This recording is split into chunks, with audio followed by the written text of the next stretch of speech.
السلام علیکم ورحمۃ اللہ وبرکاتہ۔ کیسے ہیں آپ سب؟ اللہ تعالیٰ آپ سب کو ایمان اور صحت کی بہترین حالتوں میں رکھیں۔ اچھا، آج کا ہمارا ٹاپک آف ڈسکشن بہت بہت بہت خوبصورت آیات ہیں۔ اتنی خوبصورت آیات ہے کہ میں جب بھی ان کو پڑھتی ہوں نا تو ایک دفعہ مجھے ہوتا ہے کہ اللہ تعالیٰ نے اتنا کلیئرلی بتا دیا ہے بس کامیابی کیسے ملنی ہے۔ اللہ تعالیٰ نے اتنا کلیئرلی بتا دیا کہ جنت لینا اتنا آسان ہے۔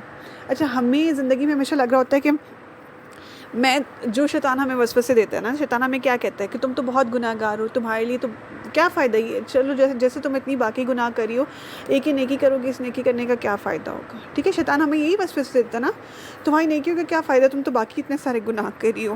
تو اللہ تعالیٰ ان آیات میں ہمیں بہت آسان حل بتا رہے ہیں، سارے گناہوں کو مٹوانے کا، جنت میں جانے کا، اپنی زندگی بہترین بنانے کا اور اپنی آخرت سنوارنے کا۔ بہت آسان سا حل ہے، لیکن مسئلہ یہ ہے کہ ہم نے کبھی ان آیات کو اتنی غور سے پڑھا ہی نہیں ہے۔ آج ہم غور سے سنیں گے اور پڑھیں گے، کیونکہ اللہ تعالیٰ آج اسپیشلی مجھے اور آپ کو یہ آیات سنوا رہے ہیں، ہم سے یہ آیات پڑھوا رہے ہیں۔ کیوں؟ کیونکہ اللہ تعالیٰ ہمیں ایک دفعہ پھر سے ریمائنڈر دینا چاہتے ہیں کہ یہ اتنا آسان طریقہ ہے، لیکن تم لوگ اس پہ غور نہیں کر رہے، تم لوگ اس کو پڑھ نہیں رہے، تم لوگ اس کو سمجھ نہیں رہے، اسی لیے تم لوگوں کو زندگیاں مشکل لگ رہی ہیں، اسی لیے تم لوگوں سے بار بار گناہ ہو جاتے ہیں اور تم لوگ پھر گلٹ میں رہتے ہو کہ تم لوگوں کو کیسے گناہوں سے جان چھوٹے، کیسے اپنے آپ کو نیک کر لو، کیسے اپنے آپ کو سدھار لو۔ تو اللہ تعالیٰ بہت آسان حل بتا رہے ہیں مجھے اور آپ کو، اسپیشلی اپنے آپ کو اسپیشل فیل کروائیں کہ صرف مجھے اور آپ کو اللہ تعالیٰ یہ سنوا رہے ہیں۔ آپ کے ارد گرد اس ٹائم بہت سارے لوگ بہت سارے کاموں میں لگے ہوئے ہوں گے، لیکن اللہ تعالیٰ نے صرف آپ کو چنا ہے یہ آیات سنوانے کے لیے۔ تو غور کرتے ہیں کہ آج اللہ تعالیٰ نے ہمیں کیا آسان طریقے بتائے ہیں اپنی زندگیاں اور اپنی آخرت سنوارنے کے، اور ہمارے لیے سب سے آسان طریقے کیا ہیں اپنے گناہ بخشوانے کے۔ سٹارٹ کرتے ہیں جی۔ سورۃ الفرقان ہے، سورہ نمبر 25 یعنی 25 ہے قرآن پاک کی، پارہ نمبر 19 یعنی 19 ہے، اور سورہ کی آیت نمبر تقریباً 63 بن رہی ہے، جہاں سے ہم سٹارٹ لے رہے ہیں، انشاءاللہ آگے کمپلیٹ کریں گے انشاءاللہ۔ اور یہ تقریباً چوتھا رکوع بن رہا ہے اس پارے کا۔ اعوذ باللہ من الشیطان الرجیم، بسم اللہ الرحمن الرحیم۔ سٹارٹ کرتے ہیں جی۔ وعباد الرحمن، اور عباد کے بندے، اور بندے رحمان کے، ٹھیک ہے، عباد کہتے ہیں بندے، الرحمن رحمان کے، اور رحمان کے بندے، الذین وہ ہیں جو یمشون چلتے ہیں، علی الارض زمین پر، ہوناً آہستگی سے، وَإِذَا خَاطَبَهُمُ الْجَاهِلُونَ، اور جب مخاطب ہوتے ہیں ان سے جاہل لوگ، قالوا وہ کہتے ہیں سلاما، سلام۔ اب اللہ تعالیٰ کیا کہہ رہے ہیں ان آیات میں؟ بہت خوبصورت، اتنا خوبصورت نعمت اللہ تعالیٰ دے رہے ہیں، اتنا خوبصورت نعمت اللہ تعالیٰ دے رہے ہیں۔ عباد رحمان کے، رحمان کے بندے، رحمان کے عباد، عبد بندے کو کہتے ہیں نا، تو رحمان کے بندے، میرے بندے، میرے اپنے بندے، اللہ تعالیٰ اپنے آپ کو رحمان کہہ رہے ہیں میرے بندے، میں اتنا مہربان رب ہوں، اتنا رحم کرنے والا رب ہوں، تو میرے بندے کیسے ہونے چاہیے۔ پھر اللہ تعالیٰ آگے ان کی کوالٹیز بتا رہے ہیں، اور اللہ تعالیٰ ہمیں یہ بتا رہے ہیں کہ اگر تم لوگوں کے اندر یہ کوالٹیز نہیں ہیں تو پیدا کرنا اتنا مشکل کام نہیں ہے، بہت آسان، بہت سمپل کوالٹیز ہیں۔ سب سے پہلی کوالٹی جو اللہ تعالیٰ کہہ رہے ہیں وہ کیا ہے؟ اور رحمان کے بندے وہ ہیں جو زمین پر چلتے ہیں آہستگی سے۔ سب سے پہلی کوالٹی کتنی سمپل ہے۔ دیکھیں ہمیں کیا ہوتا ہے، ہمیں سے بعض لوگوں کی عادت ہوتی ہے بہت پاؤں مار مار کے زمین پہ چلنا، اور ہمیں پتہ بھی نہیں ہوتا کہ کچھ لوگوں کو وہ تھوڑا ہمارا انداز مغرورانہ لگ رہا ہوتا ہے کہ دیکھو اس کو یہ کیسے اکڑ کے چلتی ہے۔ ہمارے بارے میں ہمارے پیٹھ پیچھے ہوتا ہے، ایسا کبھی نہیں ہوتا کہ کسی انسان کے بارے میں اس کے پیٹھ پیچھے بات نہ ہو۔ ہمارے بارے میں ہمارے پیٹھ پیچھے کیا بات ہوتی ہوگی کہ یہ دیکھو اس کو کتنے مغرورانہ انداز میں چلتی ہے، کتنی اکڑ کی چلتی ہے، اس کے بیٹھنے کا انداز دیکھو۔ تو ہم نے سب سے پہلی کوالٹی اپنے اندر کیا پیدا کرنی ہے آج سے۔ یہ اللہ تعالیٰ آپ کو یہ نہیں کہہ رہے کہ یہ کب کرنا ہے، سالوں بعد کرنا ہے، مہینوں، آج ابھی سے اپنے دل میں یہ مکمل ارادہ کر لیں کہ جو باتیں آج اللہ تعالیٰ ہمیں بتائیں گے کہ ان پہ عمل کرنا ہے، آج سے ہی ہم نے سٹارٹ کر دینی ہے انشاءاللہ، ٹھیک ہے۔ اللہ سے مدد مانگیں، اس ٹائم میں آنکھیں بند کریں، دل میں دعا مانگیں، یا اللہ پاک آپ مجھے آج جتنی بھی خصوصیات بتائیں گے اپنے بندوں کی، وہ سب میرے اندر پیدا کرنے میں میری مدد فرمائیں، اور ان سب کو کرنے میں میرے لیے آسانی پیدا فرمائے، اور اس کے خلاف جو برائیاں ہیں یا ان کے مد مقابل جو برائیاں ہیں جو میرے اندر موجود ہیں ان کو ختم کرنا میرے لیے بہت آسان بنا دے، اور گناہ کرنا میرے لیے بہت مشکل بنا دے۔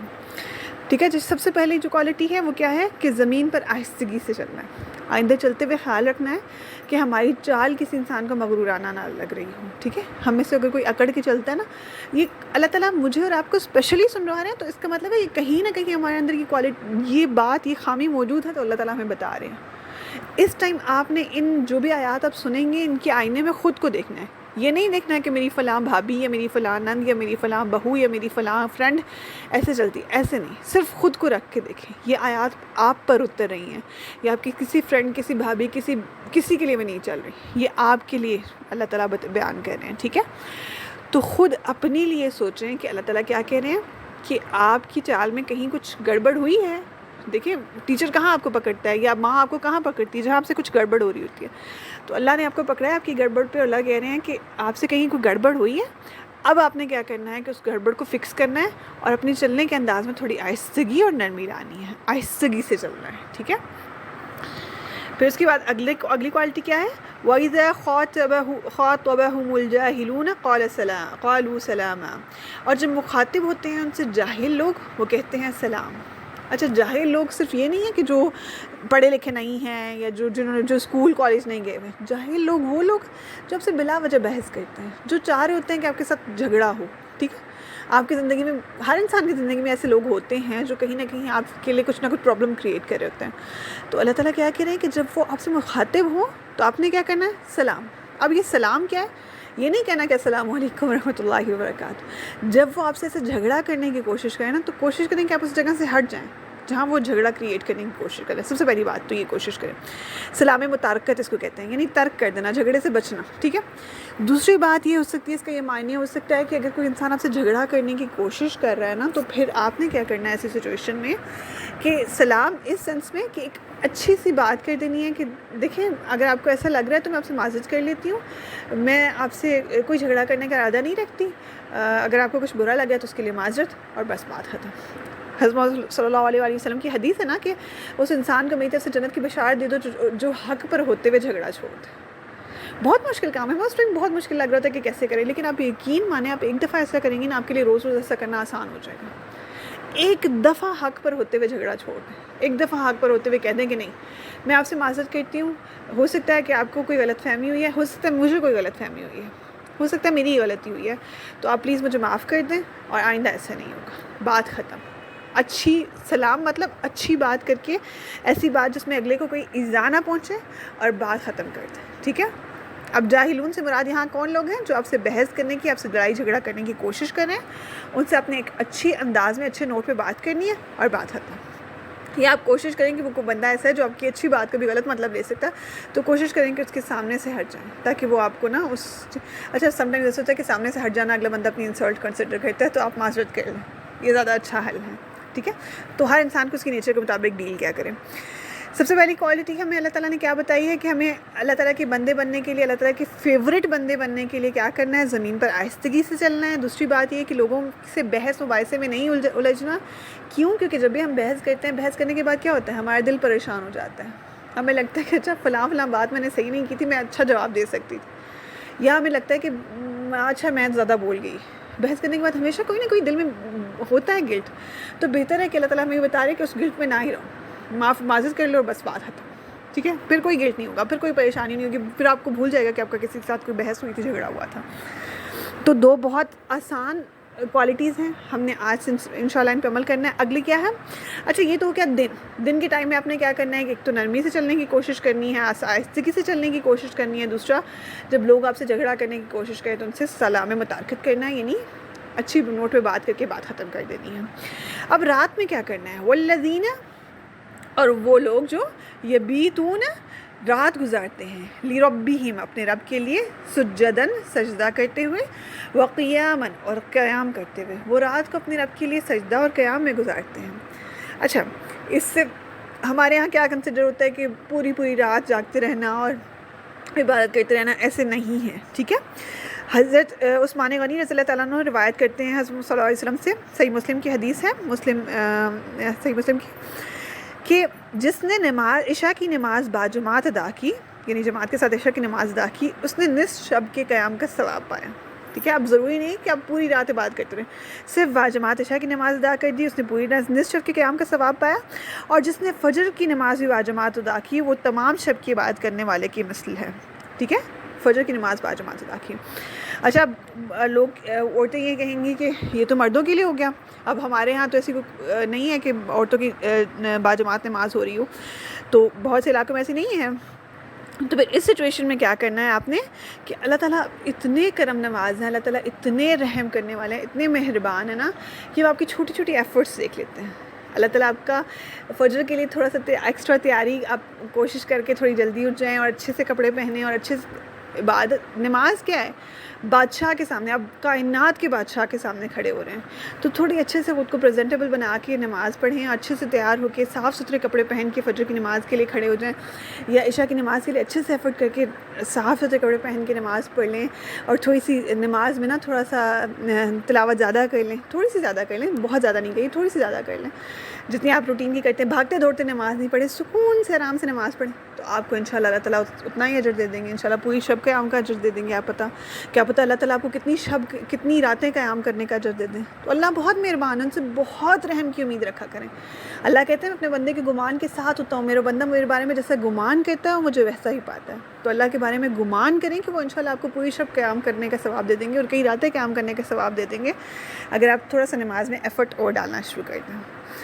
اچھا، اگلی کوالٹی کیا ہے؟ والذین یقولون، اور وہ جو کہتے ہیں ربنا اصرف عنا، اے ہمارے رب پھیر دے ہم سے عذاب جہنم کا عذاب، ان عذابها کان غراما، بے شک عذاب اس کا واقعہ ہونے والا ہے، لازم ہونے والا ہے، لازمی ہوگا. ٹھیک ہے. پہلی کوالٹی کیا تھی؟ زمین پہ آہستگی سے چلنا ہے. دوسری کیا تھی؟ کہ جب جاہل لوگ آپ سے جھگڑا کرنے کی کوشش کریں تو ان سے اچھے نوٹ پہ بات ختم کر دیں، اسلامی متارکت کر دیں. تیسری کیا تھی؟ کہ اپنی نمازوں کو خوبصورت بنائیں، رات کی، فجر کی، اسپیشلی فجر اور عشاء کی نماز کا خاص خیال رکھیں، سکون سے نماز ادا کریں، قیام کرنے کی کوشش کریں، تھوڑی سی تلاوت لمبی کر لیں. تیسری کوالٹی کیا ہے؟ کہ یہ اپنے آپ کو تھوڑا سا چینج کرنے کے ساتھ ساتھ نا دعائیں ضرور کریں، اپنے لیے ضرور دعا کریں. ڈرتے رہیں پھر بھی کہ پتہ نہیں قبول ہوگا یا نہیں ہوگا، پتہ نہیں، اپنی کوششوں پہ سیٹسفائی نہیں ہو جائے کہ بس یہ کافی ہو گیا، بس میں نے یہ کر لیا اور کافی ہو گیا. یہ نہیں، پھر دعائیں بھی کرنی ہے، اللہ سے مدد مانگنی ہے. اللہ تعالیٰ مجھے جہنم کے عذاب سے بچائیں. جہنم کے عذاب سے دن میں 3 سے 4 دفعہ تو کم از کم ضرور پناہ مانگا کریں. 3 دفعہ تو ضرور پناہ مانگا کریں ڈیلی. لیکن کوشش کریں کہ اپنی نماز کے بعد جو دعا مانگا کریں نا، ہر 5 نمازوں کے بعد، تو اس میں 3 دفعہ ہر نماز کے بعد دعا مانگ لیا کریں کہ اللہ تعالیٰ مجھے جہنم کے عذاب سے بچائے. اور ان الفاظ میں مانگ لیا کریں جیسے جو قرآن کے الفاظ ہیں، ربنا اصرف عنا عذاب جہنم ان عذابها کان غراما. وہی بات ہے، قرآن کے الفاظ ہیں تو زیادہ ثواب ملے گا ان الفاظ میں دعا مانگنے کا. تو آپ نے دعا ضرور کرنی ہے اپنے لیے کہ اللہ تعالیٰ ہمیں جہنم کے عذاب سے بچائیں. انہا ساءت مستقرا و مقاما، انہا بے شک وہ، ساءت بہت برا ہے، مستقرا ٹھکانہ، و مقاما اور قیام گاہ. جہنم بہت بری جگہ ہے. ہمیں پتہ بھی، ہماری آنکھوں ہمارے سوچ پہ گزر بھی نہیں سکتی کہ وہ کتنی بری جگہ ہے، وہ کتنی بری ٹھہرنے کی جگہ ہے، کتنی تکلیف دہ جگہ ہے. تو ہم نے کیا کرنا ہے؟ بس اس سے بچنے کی دعا کرنی ہے اپنے لیے اور کوششیں کرنی ہیں. ٹھیک ہے. والذین، اور وہ لوگ جو اذا، جب انفقوا، وہ خرچ کرتے ہیں، لم یسرفوا، نہ وہ اسراف کرتے ہیں، ولم یقتروا، اور نہ وہ بخل کرتے ہیں، وکان بین ذلک قواما، اور ہوتا ہے درمیان اس کے معتدل طریقہ. اللہ تعالیٰ کہہ کے رہے ہیں کہ جب وہ اگلی کوالٹی کیا ہے کہ آپ نے خرچ کرتے ہوئے خیال کرنا ہے کہ نہ اسراف کی طرف چلے جائیں اور نہ تنگی کر دیں. اسراف کیا ہے؟ کہ بہت زیادہ فضول خرچ کر دینا. برانڈڈ، اچھا ایک تو ہوتا ہے نا کہ برانڈڈ چیزیں، ممانعت نہیں ہے برانڈڈ چیزیں لینے کی، بالکل ممانعت نہیں ہے ایسے کوئی بھی. حضرت مصعب بن عمیر تھے، آئی تھنک ایک صحابی تھے اور وہ بہت، مصعب بن عمیر تھے I think so, I am so sorry, مجھے ایک دم سے مائنڈ سے نام نکل گیا، اللہ تعالیٰ معاف فرمائے. اچھا، ان صحابی کا یہ تھا کہ وہ بہت ماشاء اللہ فائنینشلی اسٹرانگ تھے. تو وہ جو خوشبوئیں لگایا کرتے تھے، وہ خوشبوئیں وہ ابراڈ سے منگوایا کرتے تھے، مطلب سعودیہ میں نہیں بنتی تھی اس ٹائم. جو عرب تھا، عرب میں نہیں بنتی تھی، وہ کسی اور ملک سے، ایران سے، اور اس ٹائم یہی ممالک تھے، ان سے منگوایا کرتے تھے اور وہ لگایا کرتے تھے. تو بالکل ممانعت نہیں ہے اچھی خوشبو لگانے میں، اچھے کپڑے پہننے میں، اچھی چیز پہننے میں. بس یہ کرنا ہے کہ زیادہ اسراف کی طرف نہ چلے جائیں. آپ کو خود سمجھ آ رہی ہوگی کہ اسراف کیا ہے. ٹھیک ہے. مطلب وہ کہ جو آپ کے پاس اتنی ایکسٹرا جو آپ کسی دوسرے انسان کی بہتری کے لیے خرچ کر سکتے ہیں اس طرف نہ چلے جائیں، ٹھیک ہے، بس کنٹرول میں رہیں. وَلَمْ يَقْتُرُوا، اور نہ تنگی کریں. تنگی کرنا کیا ہے کہ آپ کے پاس پیسے ہوں تب بھی اپنی ذات پر نہ لگانا، تب خود اپنا پاگلوں والا حلیہ بنائے رکھنا. اور اچھا ہمارے یہاں بہت ہی کنسیپٹ ہے، کچھ ایسی عورتیں جو ہاؤس وائفز ہوتی ہیں اور بہت انہوں نے اپنا حلیہ خراب کیا ہوا ہوتا ہے اور ملگجت سے کپڑے پہنے ہوئے ہوتے ہیں. اور اسپیشلی ہاؤس وائف سبھی کہہ رہی ہوں کیونکہ ہاؤس وائف زیادہ ایسی حلیے میں رہتی ہیں، بچوں کو سنبھالتے اپنا آپ سے. اور ایسے میں کیا ہوتا ہے کہ ان کا شوہر بھی آج کل کیوں اتنے ایشوز ہو رہے ہیں کہ شوہر جو ہیں وہ انٹرنیٹ میں بہت انوالو رہتے ہیں سارے دن موبائل. کیوں؟ کیونکہ موبائل میں سجی دھجی کی لڑکیاں نظر آ رہی ہوتی ہیں اور آپ کا حلیہ کیا ہوتا ہے. تو اپنا حلیہ سیٹ کریں. اللہ نے اگر آپ کو پیسے دیے ہیں تو تھوڑے سے خوش پہ خرچ کر لیں، بالکل کوئی حرج نہیں ہے اس میں، ٹھیک ہے. تو آپ نے اچھا دوسری چیز اب سوال کرنا شروع ہو جائیں گے کہ اسراف کہاں سے شروع ہوتا ہے اور تنگی کہاں پہ آ کے کس تنگی میں آ جائے گا. تو میں پاک صلی اللہ علیہ وسلم کی ایک حدیث یہاں پہ کوٹ کروں گی، فتویٰ اپنے دل سے لو. آپ اپنے دل سے فتویٰ لیں، آپ کو خود سمجھ آ جائے گی کہاں اسراف ہے اور کہاں تنگی ہو رہی ہے، ٹھیک ہے. اور حضرت عمر بن عبدالعزیز سے کسی نے پوچھا تھا نا کہ نیکی کیا ہے، بیسیکلی فضول خرچی کیا ہے. تو انہوں نے کہا تھا کہ نیکی جو ہے نا وہ دو بدیوں کے درمیان ہے. یعنی ایک بدی جو ہے وہ فضول خرچی ہے، دوسری بدی تنگی کرنا ہے، ٹھیک ہے. تو نیکی ان دونوں کے درمیان ہی نہیں، معتدل طریقہ اختیار کرنا، درمیانہ طریقہ اختیار کرنا. کچھ اپنے لیے سیونگز کرنا، کچھ جو ہے اپنے بچوں کے لیے سیونگز کر لینا. اس سے زیادہ اگر کچھ خرچ کر دیں گے یعنی بالکل سارا کچھ جو آیا وہ لٹا دیا، وہ اسراف میں آ جائے گا. اور جو آیا اسے بالکل خود پہ خرچ کرنا تنگی میں آ جائے گا. والذین لا يدعون مع اللہ الہا آخر، والذین اور وہ جو لا يدعون نہیں وہ پکارتے، مع اللہ اللہ کے ساتھ، الہا آخر کوئی دوسرا الہ، یعنی وہ شرک نہیں کرتے اللہ تعالیٰ کے ساتھ. شرک صرف یہ نہیں ہے کہ آپ بتوں کی بات کریں، شرک یہ ہے کہ اللہ کی ذات سے زیادہ کسی اور کو امپورٹنس دینا. اللہ کی اگر آپ کو کوئی مشکل آ گئی ہے تو آپ اللہ کے بارے میں نہ سوچیں کہ اللہ میری مدد کریں گے، آپ لوگوں کے بارے میں سوچنا شروع کر دیں فلاں میری مدد کر دیتا. سب سے پہلا خیال آپ کے ذہن میں اللہ کا ہی آنا چاہیے، ٹھیک ہے. سب سے پہلا خیال اللہ کا آنا چاہیے.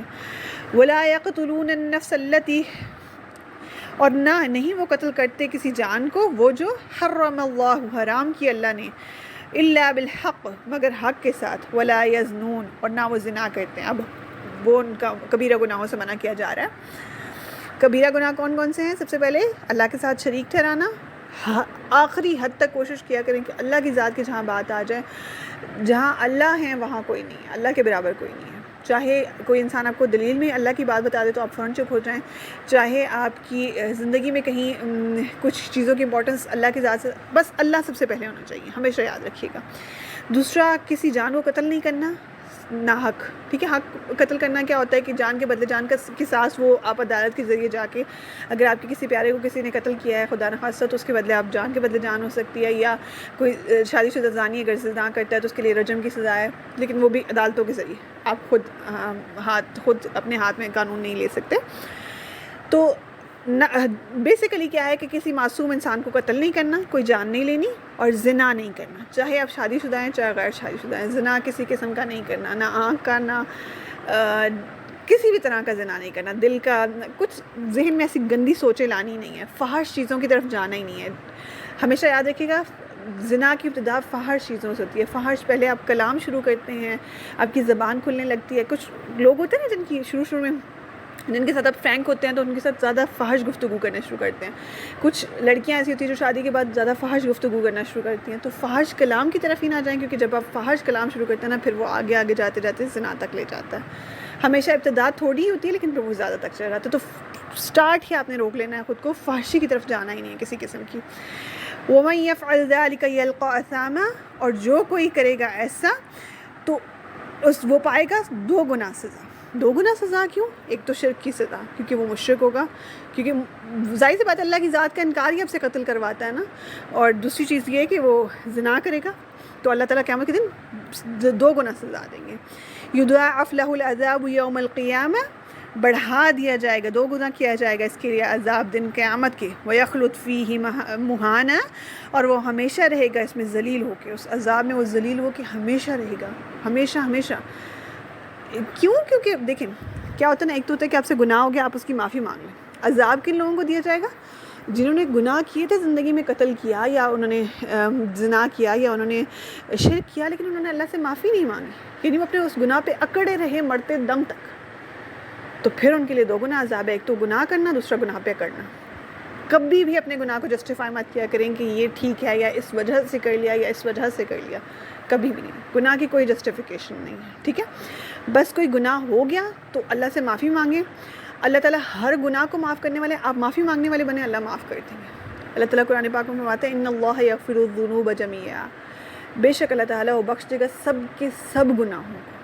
آپ معافی مانگ کے تو دیکھیں، آپ کو آپ کے گناہ بہت بڑے لگ رہے ہیں، اتنی ہیوج کائنات کریٹ کرنے والے رب کے لیے آپ کے گناہ بڑے نہیں ہیں، کچھ بڑا نہیں ہے اس کے لیے، بس معافی مانگ لیں وہ معاف کر دیں گے۔ الا من تاب وآمن وعمل صالحا، مگر جو کوئی توبہ کر لے اور وہ ایمان لایا اور اس نے عمل کیے نیک، فاولئک یبدل اللہ سیئاتہم حسنات، تو یہی لوگ ہیں بدل دے گا اللہ ان کی برائیوں کو بھلائیوں سے، وکان اللہ غفورا رحیما، اور اللہ ہے بہت بخشنے والا رحم کرنے والا۔ اب اللہ تعالیٰ کیا کہہ رہے ہیں کہ توبہ کر لو اور فریش سٹارٹ لے لو۔ توبہ کیا ہے؟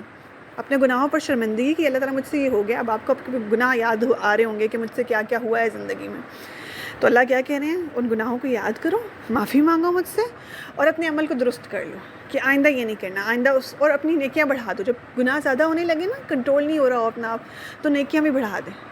اس سے کیا ہوگا کہ جب آپ نیکیاں زیادہ کرنے لگیں، ایک تو آپ کے پاس ٹائم نہیں رہے گا گناہ کرنے کا، دوسری بات یہ کہ جب آپ نیکیاں زیادہ کرنے لگیں گی تو نیکیاں ہوتی ہیں وہ گناہوں کو مٹا دیتی ہیں، پھر آپ کی نیکیاں زیادہ ہونے لگیں گی، پھر آپ کے گناہ مٹنے لگیں گے، ٹھیک ہے؟ اور یہی رسول قرآن پاک میں بھی آتا ہے فاولئک یبدل اللہ سیئاتہم حسنات، اللہ تعالیٰ کہہ رہے ہیں کہ جو تم پھر نیکیاں کرو گے، زیادہ نیکیاں کرو گے تو میں تمہاری برائیوں کے بدلے وہ نیکیاں لکھ دوں گا، تمہاری برائیوں کو نیکیوں سے بدل دوں گا۔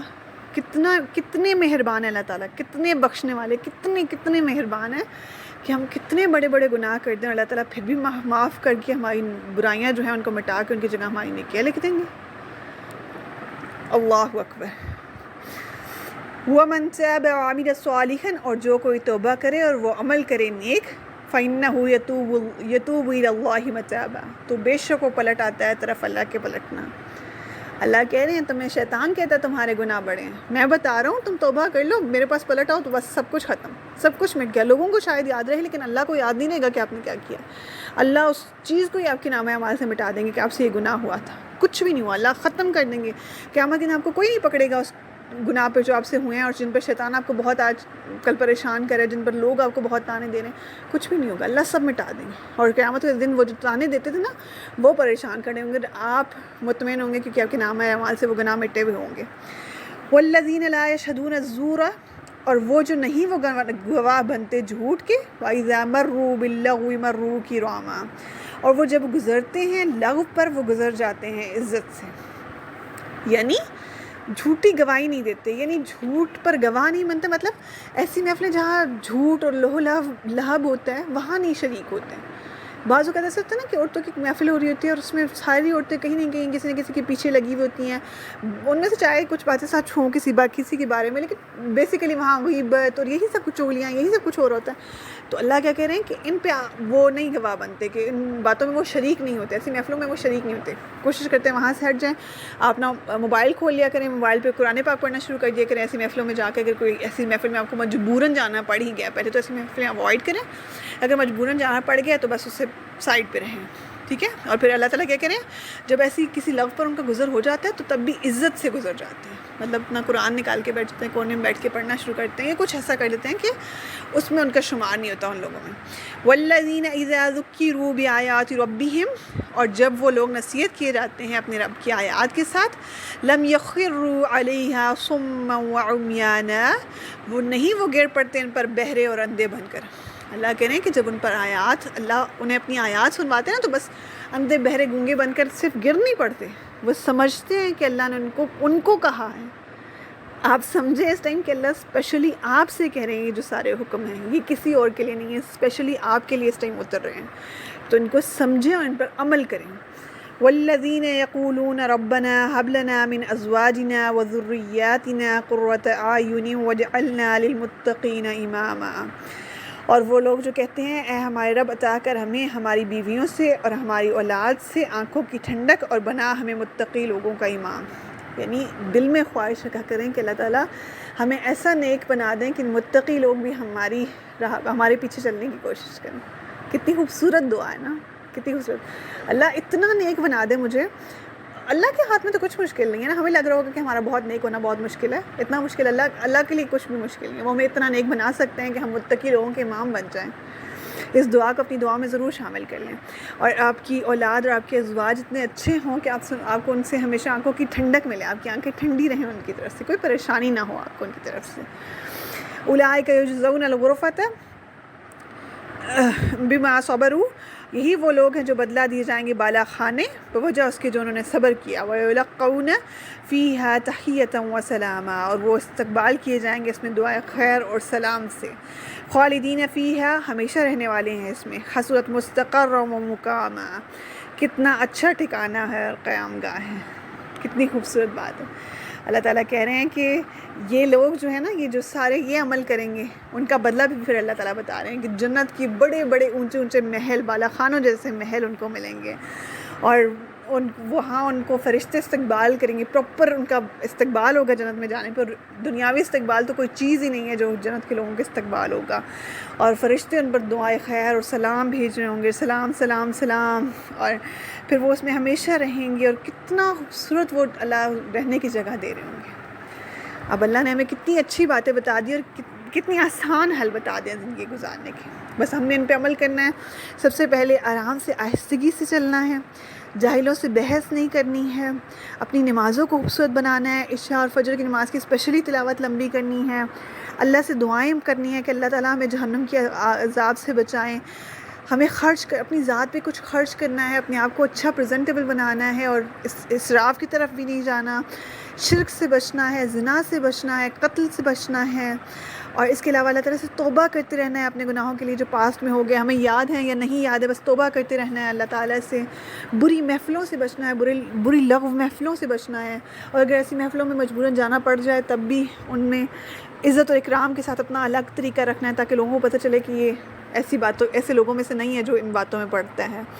اور اللہ کی آیات پر غور و فکر کرنا ہے، اور اللہ سے دعا مانگنی ہے کہ ہمیں اپنے ازواج اور اپنی اولاد سے آنکھوں کی ٹھنڈک دیں، اور ہمیں متقی لوگوں کا اتنا متقی بنا دیں کہ ہم متقی لوگوں کے امام بن جائیں. بہت آسان طریقے ہیں. اللہ تعالیٰ ہمیں ان پر عمل کرنے کی توفیق عطا فرمائے، گناہوں سے بچنے کی توفیق عطا فرمائے. دعا میں یاد رکھیے گا. السلام علیکم ورحمۃ اللہ وبرکاتہ.